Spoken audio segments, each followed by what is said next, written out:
ஒரு கிராமத்தில ஏழ்மையான விவசாயி அவர் தோட்டத்தில வேலை செஞ்சுக்கிட்டு இருக்காரு. அவருக்கு சரியான வருமானமே வரமாட்டேங்குது. அதனால அவர் ஒரு நாள் தோட்டத்துக்கு போய்க்கிட்டு இருக்காரு. போய்க்கிட்டு இருக்கும்போது அங்க ஒரு பாம்பு புத்த பார்க்குறாரு. இதுக்கு நம்ம பூசை பண்ணி வச்சோம்னா நமக்கு ஏதாவது நடக்கும் சாமிக்கு அப்படின்ட்டு அவரும் பால் தினைக்க வைக்கிறாரு. அவர் அடுத்த நாள் வந்து பார்க்கும்போது அந்த பாம்பு ஒரு பொற்காசு கொடுக்குது. அதையும் அவர் எடுத்துட்டு தினைக்கும் அவர் இதே மாதிரி பால் வைக்கிறாரு.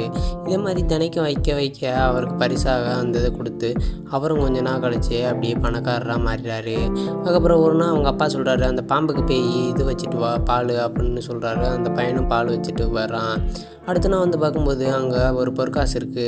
அதை எடுத்துகிட்டு அப்போனா தினைக்கும் இது ஒரு ஒரு நாள் கொடுக்குறனால இதுக்குள்ளே நிறையா இருக்குமோன்ட்டு அந்த புத்தை இடித்து அந்த பாம்பை பற்றி விடுறான். அதுக்கப்புறம் ஒன்றுமே இல்லாதனால அவங்க அப்பாட்ட வந்து சொல்கிறான். அவங்க அப்பா கண்டமணிக்கு திட்டுறாரு.